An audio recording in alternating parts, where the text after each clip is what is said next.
إن الحمد لله والصلاة والسلام على رسول الله وعلى آله وصحبه ومن تبعهم بإحسان إلى يوم الدين. أعوذ بالله من الشيطان الرجيم. بسم الله الرحمن الرحيم. ومن يبتغي غير الإسلام دينا فلن يقبل منه وهو في الآخرة من الخاسرين. فقال تعالى: أفحكم الجاهلية يبغون ومن أحسن من الله حكما لقوم يوقنون. আলহামদুলিল্লাহ, দারসুল আহকামের এই পর্বে আলোচনার শুরুতে আমি এই দুটি আয়াতের সংক্ষিপ্ত যে অনুবাদ বা অর্থ সেটা উল্লেখ করছি। আল্লাহ রাব্বুল আলামিন বলছেন, কেউ ইসলাম ব্যতীত অন্য কোনো দিন, ধর্ম বা জীবন ব্যবস্থা গ্রহণ করতে চাইলে তা কখনো কবুল করা হবে না এবং সে হবে আখিরাতে ক্ষতিগ্রস্তদের অন্তর্ভুক্ত। এবং আল্লাহ রাব্বুল আলামিন আরো বলেছেন, তবে কি তারা জাহিলি যুগের বিধিবিধান কামনা করে? নিশ্চিত বিশ্বাসী সম্প্রদায়ের জন্য বিধান দানে আল্লাহ অপেক্ষা কে শ্রেষ্ঠতর। অর্থাৎ আল্লাহর বিধানই অনুসরণ করতে হবে। আল্লাহর বিধান ছাড়া অন্য যত বিধান আছে বা অন্য যত আইন কানুন আছে সবগুলো তো জাহিলি বিধিবিধান। মানে জাহিলি মানে কি? অজ্ঞতাপূর্ণ বিধান। এটা জাহিলি কেন নামকরণ করা হয়েছে? এটাকে জাহিলিয়াত কেন বলা হয়? সংক্ষেপে বললে, যেমন আইয়ামে জাহিলিয়াত বলা হয় কাকে?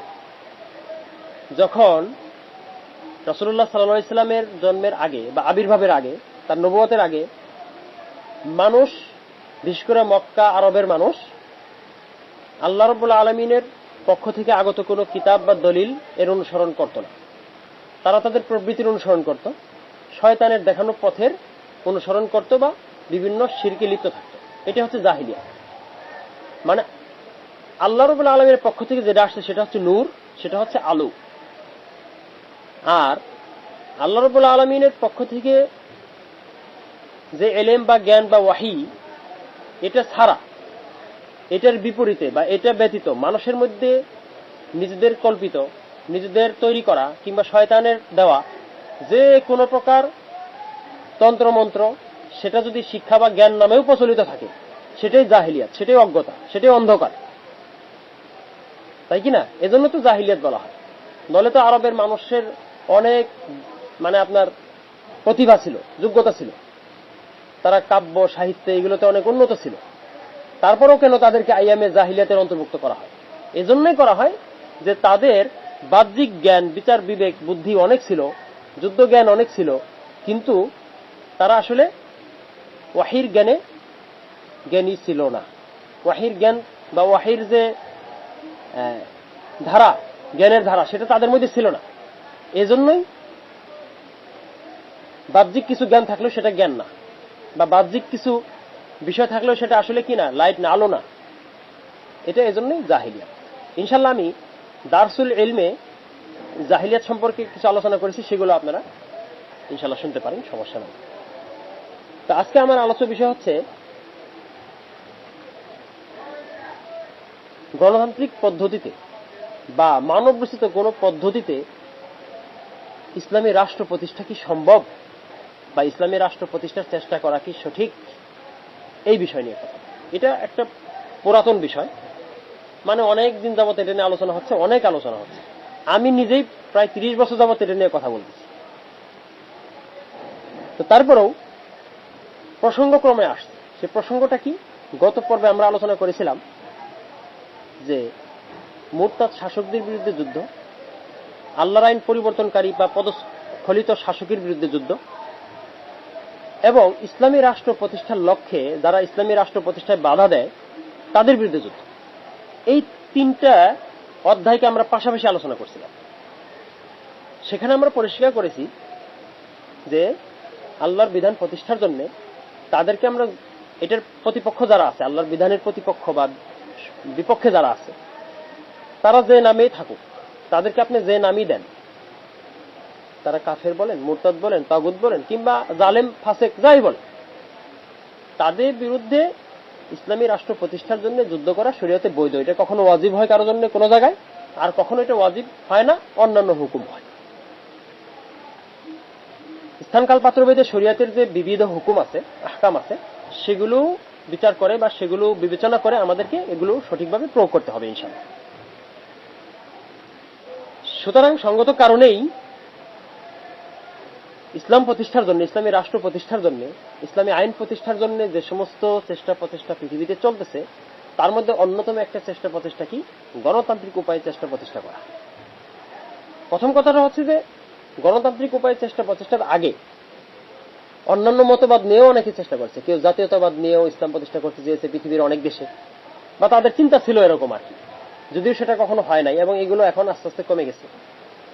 এরপরে কেউ কমিউনিজম, সাম্যবাদ কিংবা সমাজতন্ত্র, ইসলামী সমাজতন্ত্র নাম দিয়েও নাকি কাজ করতে চেয়েছে, কিন্তু সেটাও হালে পানি পায়নি। এগুলো আস্তে আস্তে কমে গেছে, হ্রাস পেয়েছে। কিন্তু গণতান্ত্রিক প্রক্রিয়ায় যেহেতু বুদ্ধিবৃত্তিক অজ্ঞতা এবং বুদ্ধিবৃত্তিক কৌশল বেশি, এজন্য এখনো পর্যন্ত মানুষ এটার সমস্যাটা সঠিকভাবে সব জায়গায় উপলব্ধি করতে পারে না। বিভিন্ন মুসলিম দেশে অনেক ইসলামিক স্কলারও এসব বিষয়ে আসলে সঠিক যে উপলব্ধিটা সেটা নির্ণয় করতে হয় ব্যর্থ হয়েছেন, অথবা নির্ণয় করতে পারলেও তারা বাস্তবতাকে, তথাকথিত বাস্তবতাকে মেনে নিয়ে তারা হয়তো এই কাজটা এখনো চালিয়ে যাচ্ছে। তো আমরা এই বিষয় নিয়ে কিছু আলোচনা করতেছি। সেটা হচ্ছে যে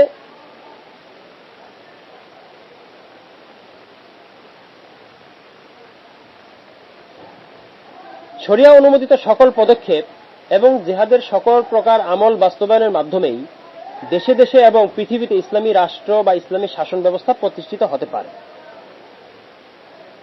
এছাড়া মানব রচিত বা প্রচলিত বিভিন্ন মতবাদের মাধ্যমে ইসলামী রাষ্ট্র প্রতিষ্ঠিত হবে না। পৃথিবীতে বিভিন্ন সময় বিভিন্ন মতবাদের দ্বারা মানুষ এটা চেষ্টা করলেও সেটা আসলে কখনোই বাস্তবায়ন হয় নাই, বাস্তবে কখনো এর দ্বারা ইসলাম প্রতিষ্ঠিত হয় নাই। তো এটা প্রমাণিত হয়েছে যে এগুলো আসলে কল্পনা। এটা আসলে কি কল্পনা, নিছক কল্পনা। এটা কখনো বাস্তব রূপ লাভ করতে পারে না। কেন পারে না এগুলো নিয়ে আমরা কথা বলবো ইনশাআল্লাহ।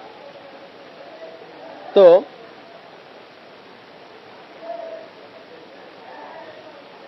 এখানে একটা কথা বলে রাখি, সেটা হচ্ছে যে যারা গণতান্ত্রিক আন্দোলন করেন তাদের বেশিরভাগ গণতন্ত্রে বিশ্বাস করেন না, গণতন্ত্রকে তারা বিশ্বাস করেন না। কারণ কি? কারণ গণতন্ত্র হচ্ছে নৈতিক দিক থেকে বা আদর্শিক দিক থেকে ইসলামের সম্পূর্ণ বিপরীত। এই কারণে তারা এটা বিশ্বাস করেন না। এখন বিশ্বাস না করলেও বিভিন্ন কারণে তারা এটি কি করেন, অবলম্বন করেন বা এটার সহযোগিতা কামনা করেন। এই সহযোগিতার অংশ হিসেবে তারা ইসলামী রাষ্ট্র প্রতিষ্ঠার লক্ষ্যেও গণতান্ত্রিক প্রক্রিয়া অংশগ্রহণ করে।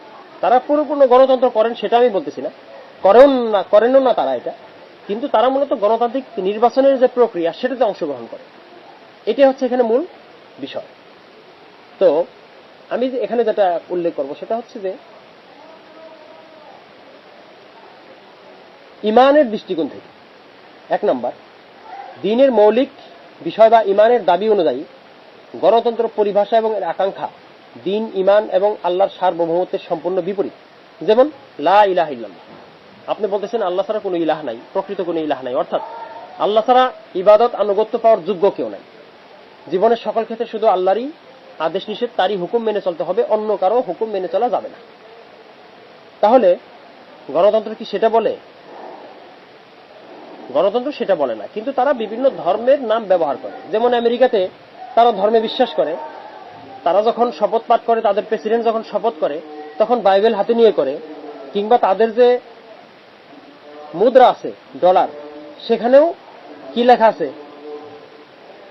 ইন গড উই ট্রাস্ট, আমরা গডে বিশ্বাসী। এটা কিন্তু লেখা আছে তাদের মুদ্রার মধ্যে। অর্থাৎ এটা খ্রিস্টবাদ থেকে আসছে। গণতন্ত্র এটা হচ্ছে খ্রিস্টবাদকে পৃথিবীতে প্রতিষ্ঠিত রাখার অন্যতম একটা মাধ্যম, কিন্তু এখানে খ্রিস্টবাদও পরিপূর্ণ বিজয়ী না, মানে খ্রিস্টবাদের অনুসারী না। এক সময় চার্চ রাষ্ট্র শাসন করত, পরবর্তী তারা বিদ্রোহ করে চার্চকে কি করে দিয়েছে, যার সম্মান দিচ্ছে, কিন্তু তাকে ক্ষমতা থেকে অপসারিত করেছে। সুতরাং এই খ্রিস্টানদের চার্চ এবং গণতন্ত্র বা ধর্মনিরপেক্ষতা এটা হাত ধরাধরি করে চলে। কেন চলে? কারণ চার্চও বাস্তবতা মেনে নিয়েছে যে আসলে তার পক্ষে এটা সম্ভব না। কারণ বাইবেলের মধ্যে এমন আইন নাই যেটা দ্বারা রাষ্ট্র পরিচালিত হইতে পারে সুন্দরভাবে, এমন কোন আইন নেই। সুতরাং এটা শুধু কোরআনেই সম্ভব, আল কোরআনেই আছে।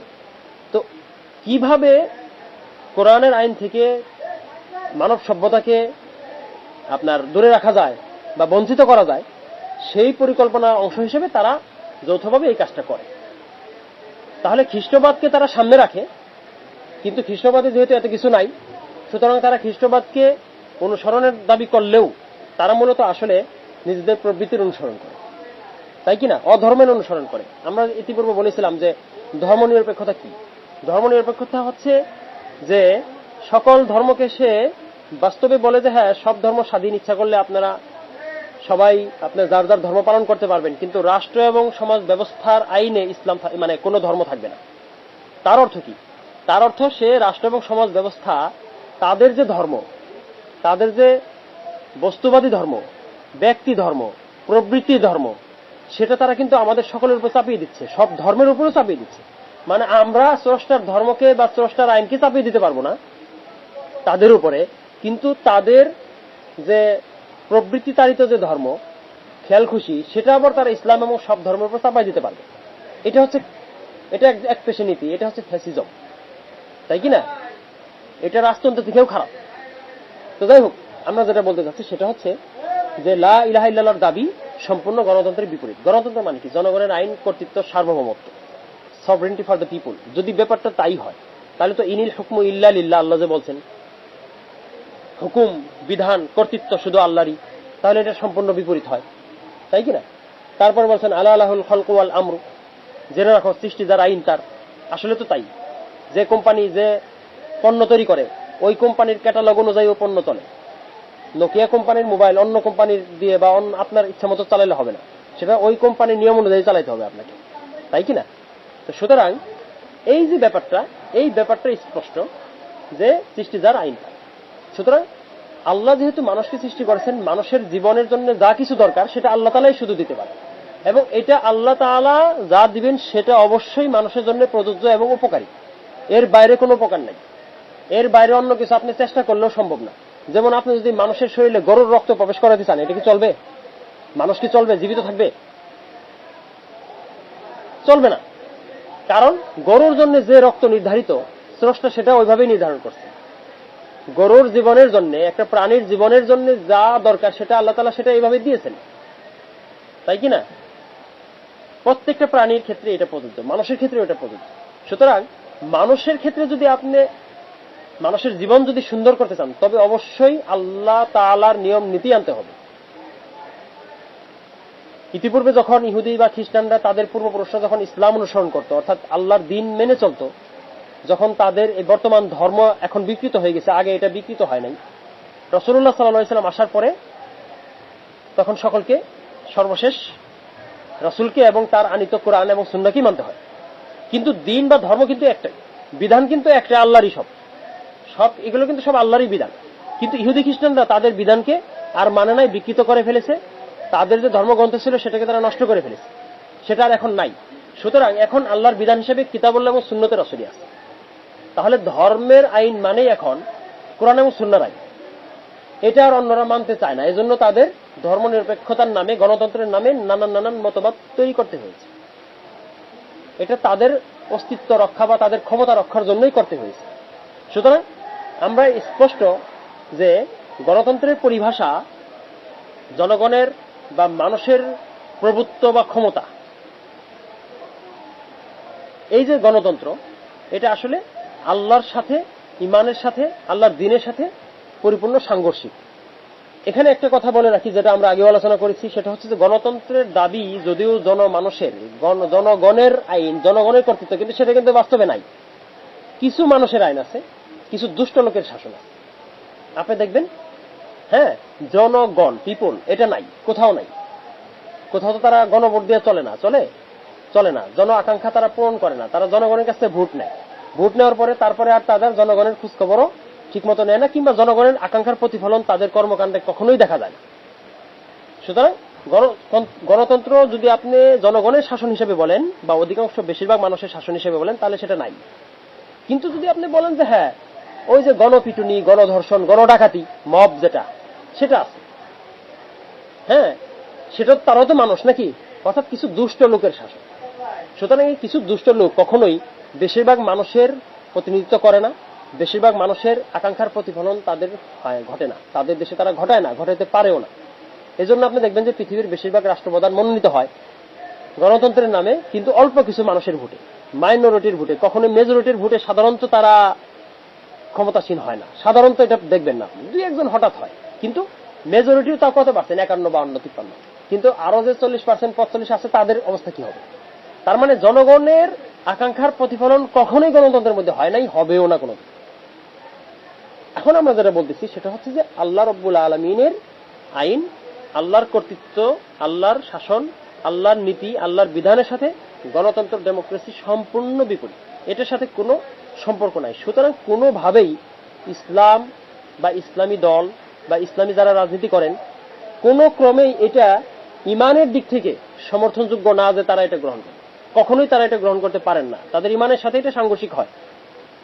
তবে যেহেতু তারা গণতন্ত্রে বিশ্বাস করেন না, গণতন্ত্রকে তারা বিভিন্ন সময় প্রত্যাখ্যানই করেন, বা গণতন্ত্রের যে মূল নীতি, গণতন্ত্রের যে মানুষের সার্বভৌমত্ব স্বীকার করা হয় সেটাকে তারা স্বীকার করেন না, বরঞ্চ তারা আল্লাহর সার্বভৌমত্ব স্বীকার করেন। এই জন্য আমরা তাদেরকে কি করি, এই ব্যাপারে মানে ইমানের দিকের ব্যাপারটা আমরা তাদেরকে উৎসাহিত করি, মানে তারা যাতে ইমানের দাবিটা পূরণ করেন, ইমানের বিপরীত দাবিটা বর্জন করেন। ইমানের বিপরীত দাবি কি? গণতন্ত্রকে নিজের জীবনের সাথে রাখা, এটা হচ্ছে ইমানের বিপরীত। এটা অবশ্যই আমাদের খেয়াল করতে হবে। 2 নম্বর হচ্ছে যে একটা কথা এখানে বলি যে গণতন্ত্র শব্দ ব্যবহার সম্পর্কে একটা সতর্কতামূলক কথা বলে রাখি, কাজে লাগবে ইনশাল্লাহ। যে অনেক জ্ঞানী ব্যক্তি গণতন্ত্র শব্দটাকে মানুষের অধিকার এবং রাজনীতি ও রাষ্ট্র পরিচালনায় মানুষের অংশগ্রহণের সুযোগ ইত্যাদি অর্থে ব্যবহার বা প্রয়োগ করে থাকে। আসলেও এটা প্রয়োগ করা যায় কখনো কখনো, কিন্তু এত সুন্দর সুন্দর শব্দ ইসলামে আছে, কিতাবুল এবং সুন্নতের আসলে আছে, তারপরে আমাদেরকে ডেমোক্রেসি, গণতন্ত্র শব্দ কেন ব্যবহার করতে হবে, এটার তাৎপর্য বা ব্যাখ্যা আমার কাছে নাই, মানে এটার কোনো যুক্তি আমার কাছে নাই। তো এই জন্য আমরা মনে করি যে মানুষের অধিকার, রাজনীতি, রাষ্ট্র পরিচালনায় মানুষের অংশগ্রহণ, এগুলো তো ইসলামেরই স্বীকৃত, তাহলে আমাদেরকে কেন গণতন্ত্র শব্দ ব্যবহার করে এগুলো বোঝাতে হবে? তারপরে যারা এটা ব্যবহার করতেছেন আমরা এজন্য তাদেরকে বিশেষ মানে তারা খারাপ মনে করতেছি না আমরা, কিন্তু আমার বক্তব্যটা হচ্ছে যে এটা আসলে জ্ঞানগত ভাবেই এটা পশ্চিমাদের কাছে পরাজয় স্বীকার করার নামান্তর। এটা দরকারটা কি, তাই কিনা? মানুষের অধিকার তো কোরআন হাদিসে যে সুন্দর শব্দগুলো আছে, হুকুক, হকুল্লাহ, হকুল ইবাদ, এত সুন্দর সুন্দর শব্দ, শুধু হকুল ইবাদ কেন? হকুল ইবাদ বলতে মানুষ না, সমগ্র সৃষ্টির যে অধিকার সেটা তো ইসলামের স্বীকৃত। সুতরাং সেগুলোকে আমরা কেন মানে গুরুত্ব দিচ্ছি না?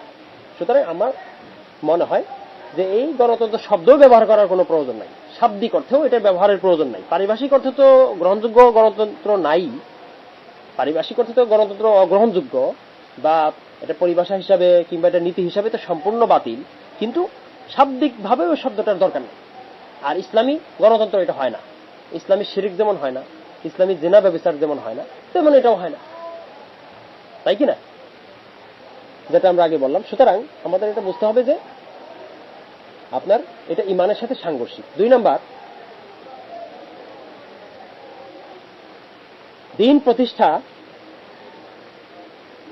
বা দিন প্রতিষ্ঠার কাজ, এটা একটা গুরুত্বপূর্ণ আমল এবং ইবাদত, নাকি ইবাদত না? এটা অবশ্যই ইবাদত। দিন প্রতিষ্ঠার কাজ কি? আল্লাহর জমিনে আল্লাহর দিনকে প্রতিষ্ঠা করা, এটা ইবাদত, অন্য কিছু না। যদি আপনি ইবাদত করতে চান তাহলে আল্লাহর আদেশ এটা, তাহলে আল্লাহর আদেশ পালন করতে হবে, আল্লাহ তাআলার আরো যে আদেশ নিষেধ আসে সেগুলোকে মেনেই করতে হবে।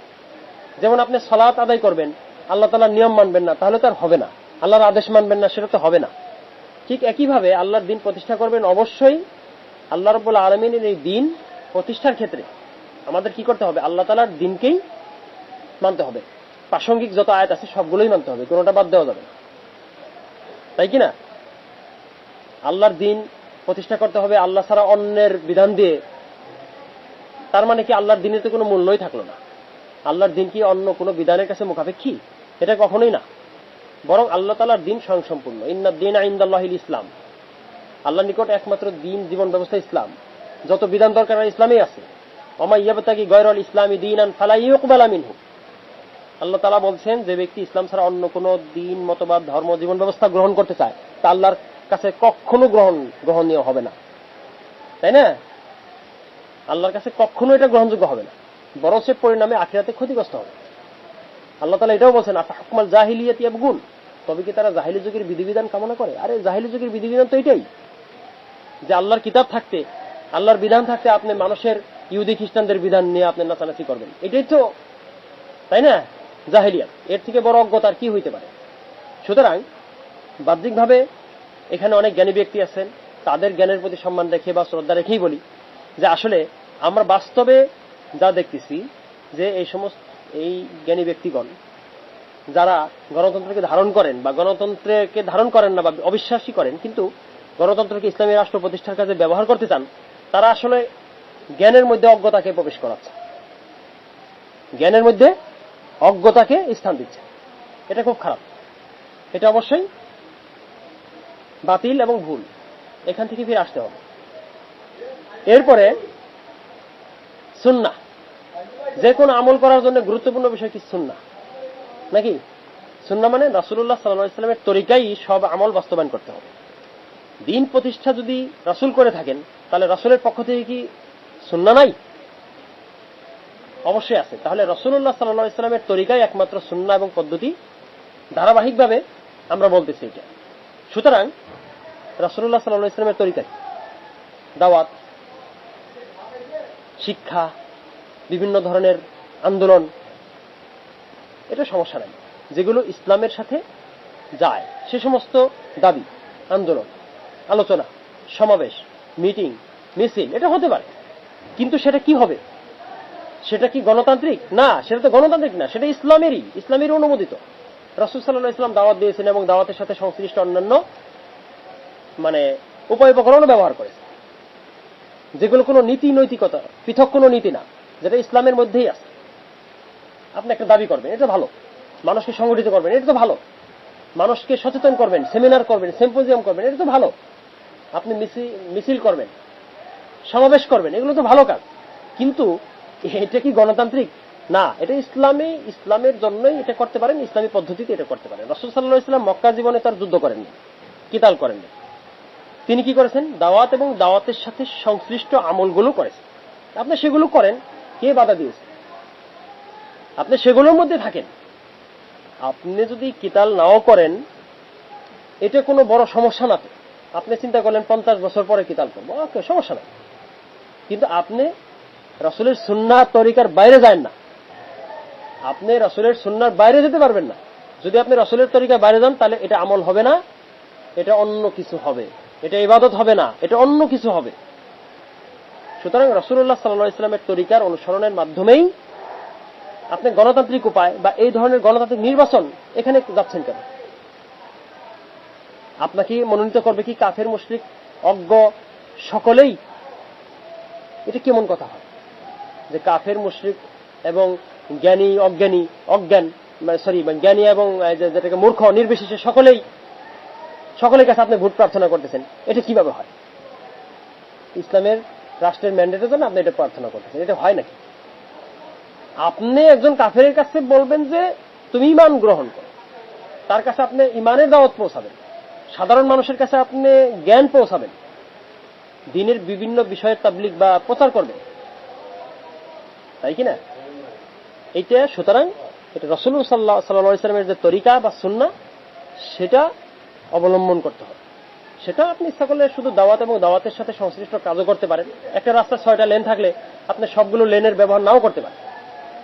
আবার আপনি সবগুলো লেনের ব্যবহার করতে পারেন, স্থান কাল পাত্র ভেদে যে লেনে যেটা প্রযোজ্য আপনি সেটা ব্যবহার করবেন, সমস্যা নাই, এটা ঠিক আছে। কিন্তু আপনি নতুন কিছু ঢোকাইতে পারবেন না, আপনি সুন্নাহর বাইরে কিছু করতে পারবেন না। যদি করেন তবে সেটা আমল হবে না। সুতরাং খেয়াল করতে হবে যে আমি যে আমলটা করতেছি সেটা কি গ্রহণযোগ্য আমল হওয়া দরকার নাকি দরকার নাই। 4 নম্বর বিষয় হচ্ছে যে নৈতিকতা, নৈতিকতার দিক থেকে গণতান্ত্রিক প্রক্রিয়ায় অংশগ্রহণ করা কতটা সঠিক। নীতি নৈতিকতা কি? যেমন সততা, স্বচ্ছতা, নীতি নৈতিকতা, এই জিনিসগুলো কি? এগুলো থাকা দরকার আছে। যেমন গণতান্ত্রিক উপায়ে নির্বাচনের জন্য আপনাকে বিদ্যমান সাংবিধানিক কিছু নিয়ম কানুন মানতে হবে, যেটা মানব রচিত, এবং এমন কিছু জিনিস মানতে হবে যেগুলো কিতাবুল এবং সুন্নতে রাসূল সমর্থন করে না। যেমন রাষ্ট্র ব্যবস্থার বিভিন্ন পলিসি নীতি, সরকারি দল বিরোধী দল নামে আলাদা আলাদা বিষয়, এই যে কাফের মুশরিক জ্ঞানী মূর্খ সকলকে এক কাতারে ফেলা, সকলের ভোটকে একরকম গণ্য করা, এই জিনিসগুলো তো ইসলামের সাথে যায় না। ইসলামের সাথে যায় এগুলো? ইসলামের সাথে সামঞ্জস্যপূর্ণ না।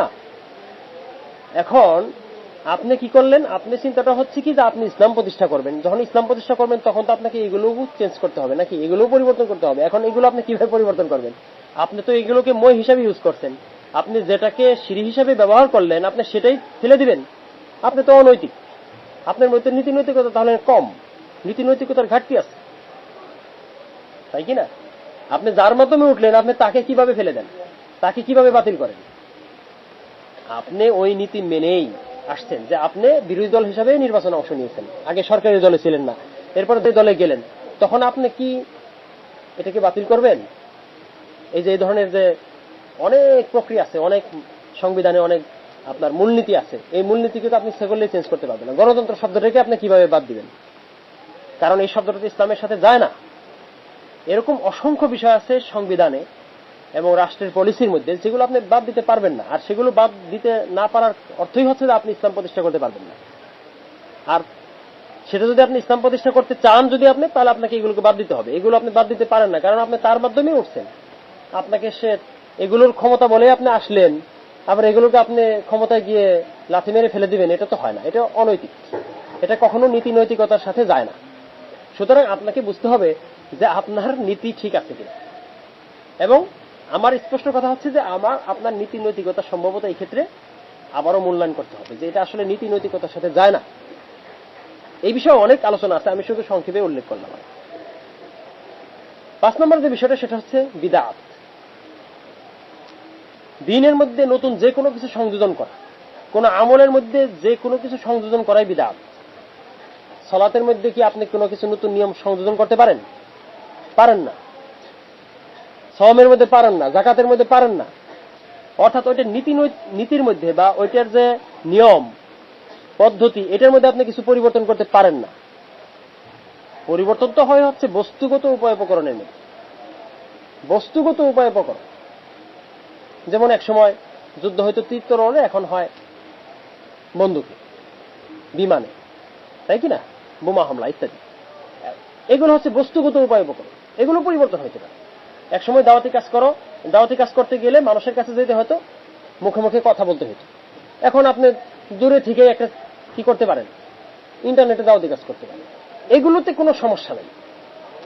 এগুলো কি বস্তুগত উপায় উপকরণ, এগুলো প্রত্যেক যুগেই পরিবর্তন হইতে পারে। কিন্তু মূল যে নিয়মটা, পদ্ধতিটা, ইসলাম প্রতিষ্ঠার যে পদ্ধতি, রাসূলুল্লাহ সাল্লাল্লাহু আলাইহি ওয়াসাল্লামের যে তরিকা, দাওয়াত, শিক্ষা, প্রশিক্ষণ, জিহাদ, জিহাদের বিভিন্ন বিষয়, জিহাদের মধ্যে তো অনেক স্তর প্রকার আছে, এগুলো প্রত্যেকটাই যথাযথ ক্ষেত্রে প্রযোজ্য। এখন এই সুন্নাহ বাদ দিয়ে আপনি গণতান্ত্রিক প্রক্রিয়া যদি এখানে সংযোজন করেন, তবে কি এটা জায়েজ? এটা তো বিদআত। বিদআত কিভাবে বৈধ হয়, বিদআত কিভাবে আমরা গ্রহণ করি? তাহলে তো ওই আমলই গ্রহণযোগ্য হবে না।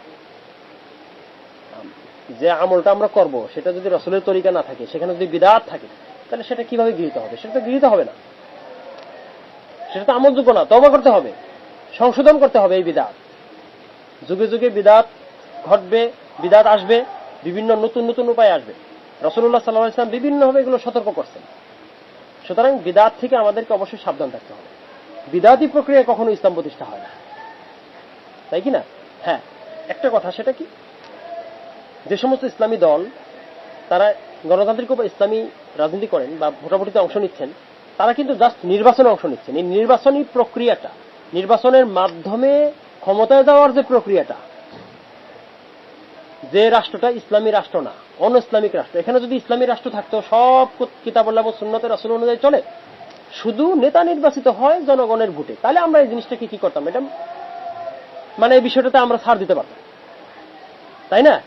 বিভিন্ন কারণে এটা ছাড় দেওয়া যেতে পারে যে পরিপূর্ণ ইসলামী আইনেই চলবে, কোনো সন্দেহ নাই, সব দল বা সকল রাজনীতিবিদ ইসলামী আইনেই দেশ চালাবে। যদি রাষ্ট্রের পলিসি, যদি নিয়ম, যদি এটা থাকতো, তাহলে আমরা জাস্ট নেতা নির্বাচনের জন্য গণতান্ত্রিক না, সরি, নেতা নির্বাচনের জন্য তখন আমরা এরকম একটা ভোটাভুটি অংশ করতে পারতাম, সেটা হয়তো করা যেত। কিন্তু এখন তো সেটা নাই, সেটা নাই। যেমন ধরেন, এটা কেন আমি বললাম যে যদি ইসলাম পরিপূর্ণ থাকে, সেখানে নেতা নির্বাচনের জন্য জাস্ট নির্বাচন করা, এটা কেন করা যেতে পারে? যদি খুব প্রয়োজন হয় তাহলে এটাও করা যাবে। কেন করা যাবে? যেমন ধরেন, খোলাফায়ে রাশিদিনের পরে উমাইয়া খলিফাদের যুগ থেকে রাজতান্ত্রিক ধারা শুরু হয়, কিন্তু রাজতন্ত্রের মূল ধারা কিন্তু এখানে প্রতিষ্ঠিত হয়নি। রাজতন্ত্রের মূল ধারা হচ্ছে রাজা যেটা বলবে সেটাই আইন, কিতাবুল্লাহ এবং সুন্নতের রাসূল আইন না।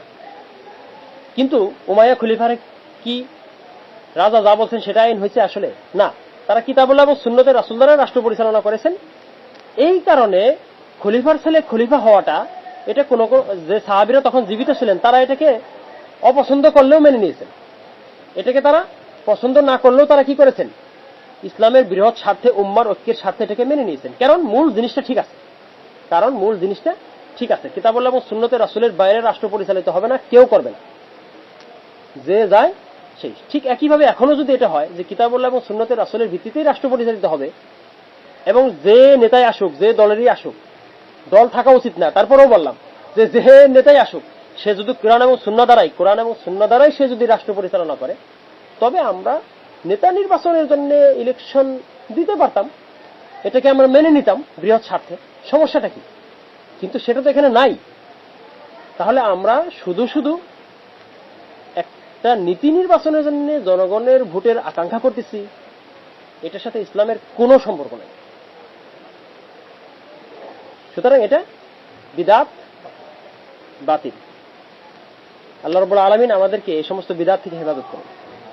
এরপর আমি যে বিষয়টা বলবো সেটা হচ্ছে যে এই যে দেখেন, নীতি নৈতিকতার যে বিষয়টা আমি বললাম, যে আমরা ছোট ছোট বিষয়ে জ্ঞানীদের কাছে যাই সিদ্ধান্ত নেওয়ার জন্য, আর রাষ্ট্র পরিচালনার মতো এমন গুরুত্বপূর্ণ একটা বিষয়কে আমরা নিয়ে যাচ্ছি, হ্যাঁ, কাফের, ফাসেক, ফাজের সহ একেবারে মূর্খ সাধারণ মানুষ তাদের কাছে। এটা কি হয়? এটা কোনো যুক্তি, এটা কোনো স্বাভাবিক কোনো বিবেক বুদ্ধি এটাকে স্বীকার করে?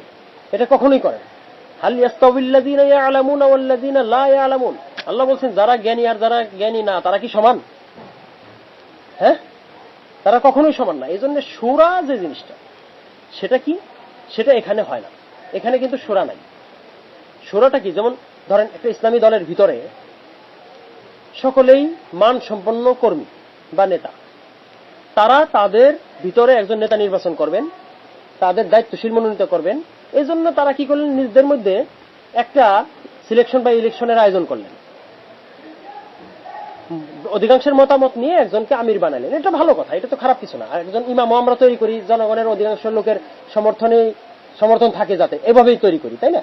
অর্থাৎ সমগুণ পরস্পরে মিলে অধিকাংশ লোক, তাদের অধিকাংশ যদি একজনকে নেতা বানায়, সেটা মানতে আমাদের কোনো দ্বিধা নাই, এটা কোনো সমস্যা নাই। ইসলামের চেতনার সাথে এটা সামঞ্জস্যপূর্ণ, তাই কিনা? ওমর রাদিয়াল্লাহু তাআলা আনহু যে 6 জনকে মনোনীত করেছেন, তাদের মধ্যে অধিকাংশ ব্যক্তি বা পর্যায়ক্রমে সকলেই একমত হয়ে ওসমান রাদিয়াল্লাহু তাআলা আনহুকে মনোনীত করেছেন। ওকে, সমস্যা নেই। উম্মতের মধ্যে বেশিরভাগ মানুষ যদি একজনকে খলিফা বানায়, তাহলে সে খলিফা হয়, তাই কিনা? সবাই 100% হয়তো সমর্থন নাও করতে পারে, 2-4 জন কি থাকে সমর্থন তাৎক্ষণিক নাও করতে পারে, কিন্তু খলিফা হওয়ার পরে সবাই মেনে নিচ্ছে। এখন তাহলে অধিকাংশটা আমরাও মানতেছি, কিন্তু অধিকাংশ কোথায়? এটা বুঝতে হবে যে ক্ষেত্রটা কোথায়। আল্লাহ বলেছেন, ওয়াইন তুতি আকসারা মান ফিল আরদি ইউদিল্লুকা আন সাবিলিল্লাহ, তুমি যদি পৃথিবীর অধিকাংশ লোকের কথা মতো চলো, তবে তারা আল্লাহর পথ থেকে তোমাকে বিচ্যুত করে দেবে। কারণ কি? তারা শুধু অনুমানের অনুসরণ করে এবং অনুমান ভিত্তিক কথা বলে, তাই না? সুতরাং যেখানে কাফের মুশরিকের, জ্ঞানী এবং মূর্খের সমান অধিকার যে মতামতে, সেটা কখনোই শূরার সাথে সামঞ্জস্যপূর্ণ না। শূরা হচ্ছে তাদেরকে নিয়ে যারা উম্মার মধ্যে তুলনামূলক অভিজ্ঞ জ্ঞানী এবং যারা উম্মার মধ্যে নেতৃস্থানীয় ব্যক্তিবর্গ তাদের পরামর্শ, তারা আবার তারা বিভিন্নভাবে জনগণের প্রতিনিধি। এটা তাদের কমিউনিটির কারণে হইতে পারে, এটা জ্ঞানের কারণেও হইতে পারে, বিভিন্ন কারণে। অর্থাৎ ওই গোত্রের মানুষ, ওই এলাকার মানুষ তাকে মনোনীত করছে, এটা সমস্যা নাই। কিন্তু এখানে বুঝতে হবে যে আমি ইলেকশনটা করতেছি নীতি নির্বাচনের জন্য, আবার কার কাছে যাচ্ছি? যেখানে সবাই মুমিন না, সবাই জ্ঞানী না, এই ধরনের কোন শোরা ব্যবস্থা, এই ধরনের কোন ব্যবস্থা ইসলামে নাই। ইসলামে শোরা ব্যবস্থা আছে, সেটা যোগ্যদের নিয়ে, তাই কিনা? তারপর আমি বলছি যে যদি এমন হইতো যে নীতি নির্বাচন করতে হইতো না, অর্থাৎ আল্লাহর নীতি কিতাবুল্লাহ এবং সুন্নতে রাসূল প্রতিষ্ঠিত থাকতো এবং সকলেই কিতাবুল্লাহ এবং সুন্নতে রাসূলের উপরেই চলবে, এটার ব্যাপারে তাদের অঙ্গীকার থাকতো, তখন আমরা। সুতরাং এটা স্পষ্ট যে আসলে যেখানে কিতাবুল্লাহ এবং সুন্নতে রাসূলের নীতি প্রতিষ্ঠিত নাই এবং যেখানকার বিদ্যমান ব্যবস্থা এটা মানে না, সেখানে শুধু নেতা নির্বাচনের জন্য মানে যে ইলেকশনগুলো হচ্ছে, বা নিজেদের মন মতো নেতা নির্বাচনেরও ইলেকশন হচ্ছে, নীতি নির্বাচনেরও ইলেকশন হচ্ছে, সেখানে তাতে অংশগ্রহণ করা সম্পূর্ণ অবৈধ, অন্যায় এবং সুন্নাহ বিরোধী, অবাস্তব, কোনো সন্দেহ নেই। এবার আসেন আমরা একটু বাস্তবতা আলোচনা করি। পৃথিবীর ইতিহাসে গণতান্ত্রিক উপায়ে কখনো ইসলাম প্রতিষ্ঠিত হয়েছে? হয় নাই। ধরেন 100 বছর ধরে এটা চেষ্টা চলতেছে, কিন্তু কোথাও হয় নাই। কিভাবে হয় নাই, কেন হয় নাই? দেখেন, আমি ইতিহাস থেকে দুইটা উদাহরণ দেব। একটা হচ্ছে আলজেরিয়ার উদাহরণ, আর একটা হচ্ছে মিশরের উদাহরণ। আলজেরিয়ার উদাহরণ কি? গত শতকের শেষ দিকে আলজেরিয়াতে ইসলামী দলগুলো নির্বাচনে অংশ নিয়েছিলেন। তারা ভূমিধস বিজয় পেয়েছেন। কিরকম জানেন? সম্ভবত 218টা বা 220টা আসনের মধ্যে তারা 188টা আসন পেয়েছিলেন। বিশ্বাস হয়? 188টা আসন পেয়েছে, আর বাকি সবাই মিলে পেয়েছে ওই কয়েকটা আসন। কিন্তু তারা কি করতে পারেন নাই? ক্ষমতায় যেতে পারেন না। মানে তাদের হাতে ক্ষমতায় দেওয়া হয় নাই, সামরিক বাহিনী ক্ষমতা নিয়ে নিয়েছে, তাই কিনা? বা অন্য কোনোভাবে তাদেরকে বঞ্চিত করা হয়েছে। পরে তারা বুঝতে পারছে না আসলে এইভাবে হবে না, এবং সেখানে পরবর্তীতে অন্যান্য তৎপরতাও দেখা গেছে। যাই হোক, ওটা আমার বিষয়, আলোচনার বিষয় না। আমার আলোচনার বিষয় হচ্ছে যে বাস্তবতা হচ্ছে এটা, যে তারা 20% না 5% সমর্থন নিয়েও আওয়ামী লীগ, বিএনপির মতো দলগুলো ক্ষমতায় থাকতে পারে, কিন্তু ইসলামী দল 80% আসন পেয়েও ক্ষমতায় যেতে পারে না। তাদেরকে দেওয়া হয় না, কারণ ওই যে সামরিক বাহিনী তো আপনার কথা মানবে না, ইসলামের কথা মানবে না। সামরিক বাহিনী তো অন্যান্য দল এবং মানে আপনার ইহুদি খ্রিস্টান বা পশ্চিমাদের যে ষড়যন্ত্র, সেই ষড়যন্ত্র অনুসরণ করবে, ষড়যন্ত্রকে বাস্তবায়ন করবে। আপনাকে কি তারা কেন ক্ষমতা দিবে? তারা কখনোই আপনাকে ক্ষমতা দিবে না। যদি কখনো দেয় কি হবে? যদি কখনো আপনাকে ক্ষমতায় যেতে দেয় কি করবে? এটার উদাহরণ হচ্ছে মিশরের উদাহরণ। আমার যদি ভুল না হয়, মিশরে মোহাম্মদ মুরসি অনেক যোগ্য একজন ব্যক্তি।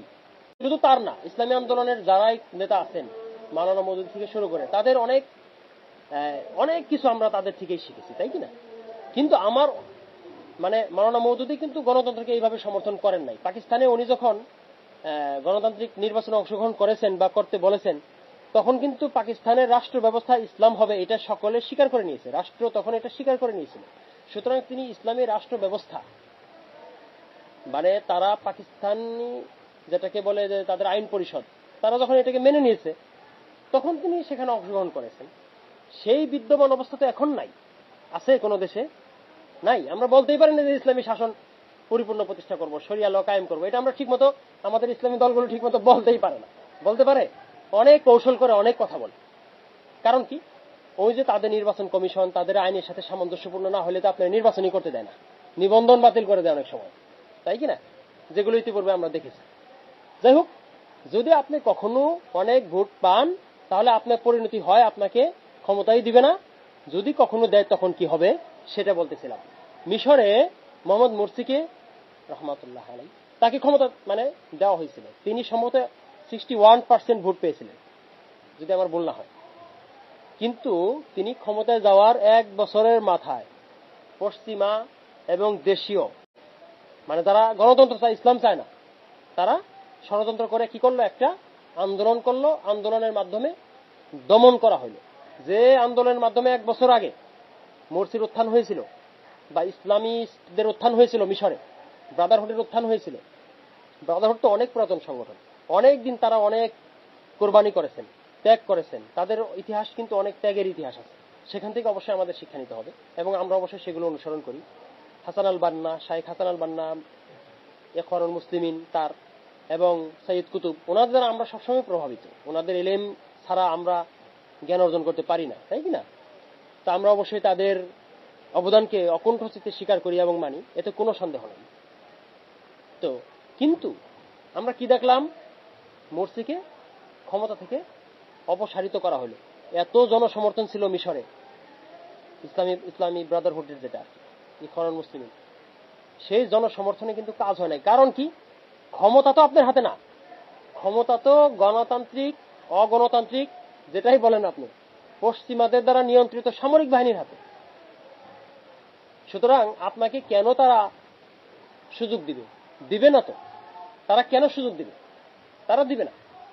সুতরাং এটা কি? এটা হচ্ছে কাফিরদের সুদূর প্রসারী পরিকল্পনা, যে মাইনরিটির ভোটে তারা শাসন করবে। তাদের 5% থাকলেও তারা শাসন করতে পারবে, কারণ তাদের দ্বারা অন্ধ অনুসারী সামরিক বাহিনী, পুলিশ আছে, প্রশাসন আছে, তারা মানবে। কিন্তু আপনি যদি 80% ভোটও পান আর 80% আসনও পান সংসদে, আপনাকে তারা ক্ষমতা দেবে না। যদি দেয়, তবে আপনাকে এইভাবেই ইসলামী রাষ্ট্র প্রতিষ্ঠা করতে দিবে না। আপনি ইসলামী রাষ্ট্রে মোহাম্মদ মুরসি যখন ইসলামী সংবিধান মানে বাস্তবায়নের কথা বললেন, একটা ইসলামী সংবিধান তিনি প্রণয়ন করতে চাচ্ছেন, যদিও সেটা পরিপূর্ণ হয় নাই, কিন্তু তিনি সেটাকে বাস্তবায়ন করার আগেই, বাস্তবায়নের দাবি করার সাথে সাথেই তাকে সরিয়ে দেওয়া হয়েছে। এইভাবে আপনাকে সরিয়ে দিবে, এইভাবেই চলতে থাকবে সারা জীবন। কি কাফিরদের কৌশলী আমরা শুধু সফল হতে দিব?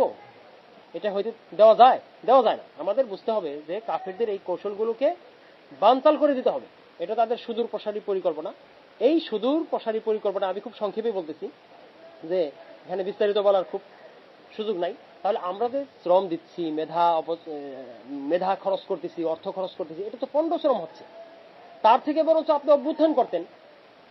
অনেক ইসলামী দলের তো গণ অভ্যুত্থানের পরিকল্পনা আছে, সেটা করেন, তাই কিনা?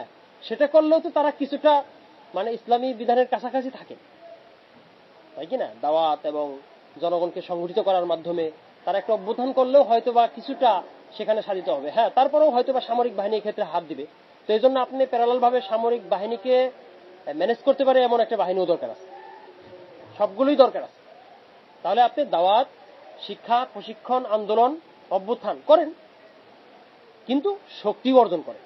এই শক্তি অথবা যে শক্তি আছে তাদেরকে আপনি পক্ষে রাখেন। কিন্তু এটা আসলে যে গাছে ধরে বড়ই, সেখানে আপনি আপেল কিভাবে আশা করেন? এই সামরিক বাহিনী, এই প্রতিষ্ঠানগুলো, বিদ্যমান প্রশাসনিক প্রতিষ্ঠানগুলো তো বড়ই, ক্ষেত্র বিশেষে এগুলো মাকাল ফল। তাহলে মাকাল ফলকে আপনি কাঁঠাল হিসেবে ইউজ করলে আম হিসেবে ব্যবহার করতে পারবেন মাকাল ফলকে? এটা তো হয় না। আপনি তো কাটা গাছ থেকে আঙ্গুর আশা করতে পারেন না। সুতরাং আপনাকে অবশ্যই এই বিষয়ে খেয়াল রাখতে হবে যে কাফিরদের যে সুদূর প্রসারী পরিকল্পনা, বহুদিন যাবত এটা বাস্তবায়িত হয়ে আসতেছে, আর যাতে বাস্তবায়িত না হয় এজন্য আমাদের যথেষ্ট সতর্কতা অবলম্বন করা জরুরি। এবং আমরা যাতে আর কাফিরদের এই পাতা ফাঁদে পা না দিই, এজন্য আমাদের চেষ্টা করতে হবে। কিতাবুল্লাহ এবং সুন্নতে রাসূলের অনুসরণ এবং কিতাবুল্লাহ এবং সুন্নতে রাসূলকে আমরা জীবনে সফল হওয়ার একমাত্র উপায় মনে করি। রাসূলের সুন্নাহকে এবং ইসলামী নীতি আদর্শকে আমরা প্রতিষ্ঠিত করি। এবং গণতন্ত্র তো ইসলাম থেকে অনেক কিছু নিয়ে গণতন্ত্র হয়েছে, আর ইসলামে তো সবই আছে। আমরা সবগুলোই কেন বাস্তবায়ন করি না? সবগুলো বাস্তবায়ন করি, সবগুলো আমরা গ্রহণ করি এবং সকল বৈধ উপায় উপকরণ ব্যবহার করব। কিন্তু আমরা কি করব না? গণতন্ত্র, সমাজতন্ত্র, ধর্মনিরপেক্ষতাবাদ, পুঁজিবাদ এবং আপনার কমিউনিজম বা সমাজতন্ত্র, এগুলো বিরোধিতা করব। এগুলো সবগুলোকে আমরা বিরোধিতা করব। আর এগুলো বিরোধিতার মাধ্যমেই দিন কায়েম হইতে পারে, তাই কি না? এগুলোর বিরোধিতার মাধ্যমে আসলে দিন কায়েম করতে হবে। আল্লাহ রাব্বুল আলামিন বলছেন, ওয়াকাতিলু ফি সাবিলিল্লাহিল্লাযিনা ইউকাতিলুনাকুম। এটা যেমন বলছেন, আবার বলছেন ওয়াকাতিলুহুম হাত্তা লা তাকুনা ফিতনা ওয়া ইয়াকুনা দ্বীনু লিল্লাহ, যে তোমরা ফিতনা শেষ না হওয়া পর্যন্ত যুদ্ধ করো এবং যতক্ষণ না দিন সম্পূর্ণ আল্লাহর জন্যই হয় ততক্ষণ পর্যন্ত, তাই না? এখন এগুলো তো ফিতনা, এই ধরনের মানব রচিত মতবাদ এগুলো শয়তানের থেকে আসছে এবং অন্য ধর্মের বা নাস্তিকদের থেকে আসছে। আমরা সেগুলো কেন নিব? এগুলোকে সম্পূর্ণভাবে বয়কট করে এগুলোর বিরোধিতা করার মাধ্যমে, এগুলোকে ধ্বংস এবং নির্মূল করার মাধ্যমে ইসলাম প্রতিষ্ঠিত হইতে পারে। আপনি কিতাল এই মুহূর্তে না করেন সেটা নিয়ে আমার কোনো বড় কোনো কথা নাই, আপত্তি নাই। কিন্তু আপনি কি করেন? আল্লাহর জন্যই দিনকে সাব্যস্ত করেন। আল্লাহর জন্য দিনকে সাব্যস্ত মানে কি? বিশ্বাসে এবং কর্মে আপনি আল্লাহকেই মানেন, আল্লাহর বিধানকেই বাস্তবায়ন করেন। দিন মানে কি? সংবিধান, জীবন ব্যবস্থা, ধর্ম, মতবাদ, তাই কিনা, হুকুম আহকাম ইত্যাদি। তাহলে সবকিছু আল্লাহর জন্যই হবে, আল্লাহটাই শুধু মানতে হবে, অন্যটা বাদ দিতে হবে। আল্লাহ রাব্বুল আলামিন আমাদের সবাইকে যথাযথভাবে উপলব্ধি করার এবং সঠিকভাবে আল্লাহ রাব্বুল আলামিনের দিনকে বাস্তবায়ন করার জন্য মেহনত করার তৌফিক দান করুন এবং যথাযথ উপায়ে কিতাব এবং সুন্নতের রাসূল মেনেই আমাদেরকে আল্লাহর দ্বীনের বিজয়ে অংশগ্রহণ করার তৌফিক দান করুন। আমিন। সুবহানাকাল্লাহুম্মা বিহামদিকা আশহাদু আল্লা ইলাহা ইল্লা আনতা আস্তাগফিরুকা ওয়া আতুবু ইলাইক। এর সাথে যে সমস্ত বিষয় সংশ্লিষ্ট আছে যেগুলো এখানে আলোচনা করা সম্ভব হয় না, ইনশাআল্লাহ পরবর্তী কোথাও এগুলো আলোচনা করব। আল্লাহ তৌফিক দান করুন।